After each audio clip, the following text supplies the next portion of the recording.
The Flow Sports Radio.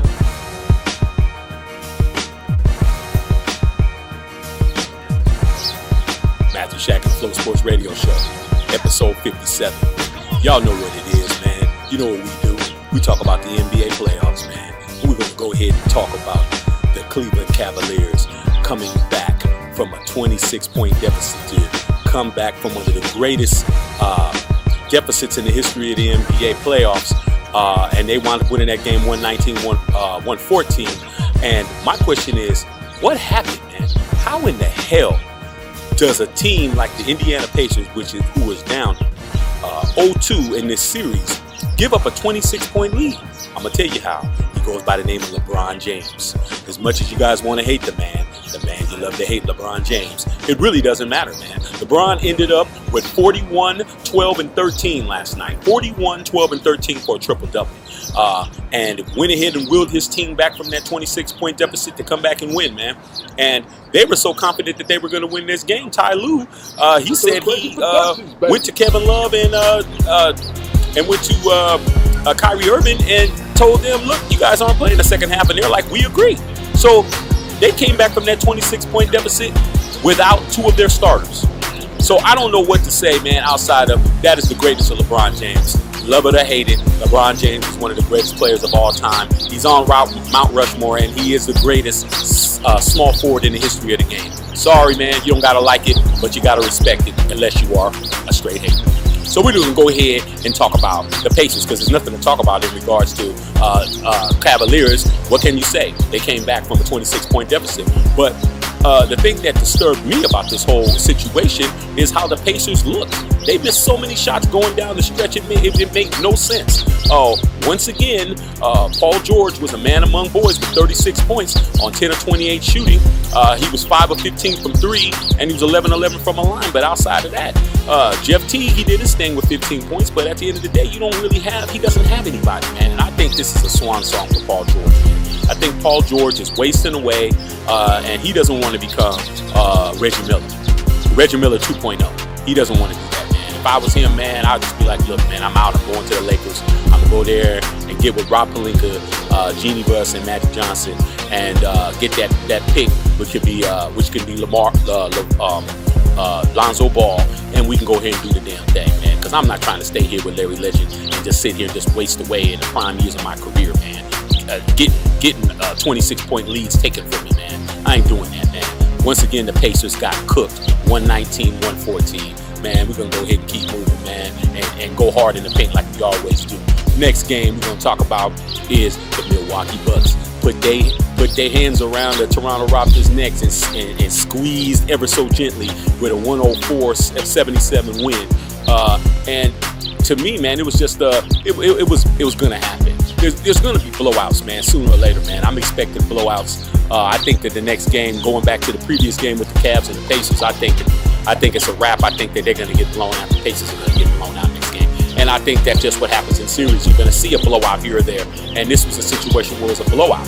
You know what I'm saying? The Raptors didn't show up, man. You had Kyle Lowry had 7 points.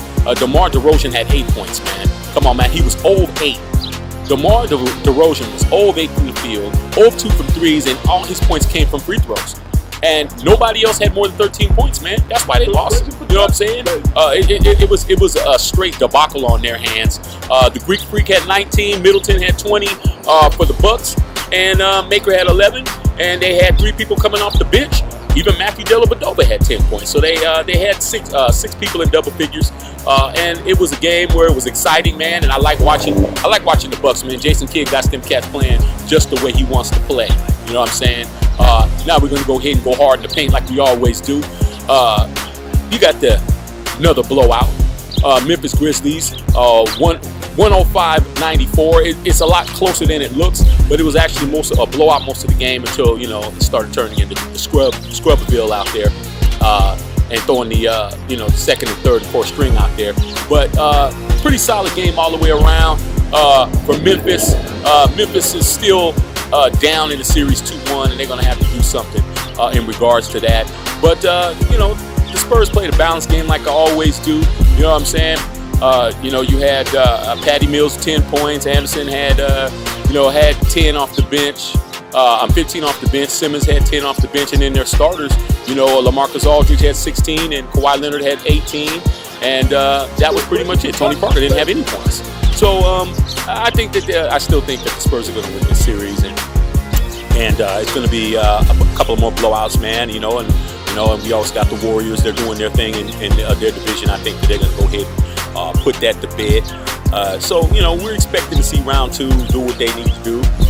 These games, they're either coming back from being in a sunken place, or they're just blowing people out from opening tap. So that's what's going on with that.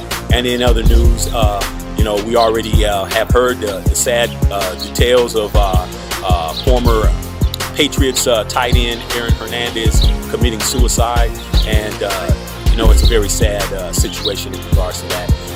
I view that as a cautionary tale for a lot of y'all, a lot of us who know people who have been in the streets and who've had opportunities. You can't have one foot in the street and one foot in a successful situation. You can't have one foot on the court and one foot at the trap house. You know what I'm saying? You can't live that life and be about that life. You're going to have to make your mind up, man. You're going to have to pick your poison. You're going to have to make a decision. And I think Aaron Hernandez wanted to still be in the street, but he also wanted to be the guy that was catching passes from Tom Brady. And ultimately, he had to make a decision in regards to whether or not he wanted to spend the rest of his life behind bars. And so you're not supposed to speak ill of the dead, so I won't. But there's really nothing to see here. There's really nothing to learn here from his death. It's only to be learned from his life. Pick your decisions wisely, man. Pick your battles. You know what I'm saying? Decide what you want to do. Stick to it, and don't ever let it go. So in that regards, we want to send our heartfelt condolences out to Aaron Hernandez's family and the victims' families, because there were other people who had lost their lives in this situation as well. And let's just turn the page and move forward. So that's how it goes. Be about it or don't be about it. But either way, stay out of other people's way. With that being said, until then, game on. Game on. Third Crazy Productions, baby. Man, my grandmama gave me that chain. What chain? Yeah, what chain?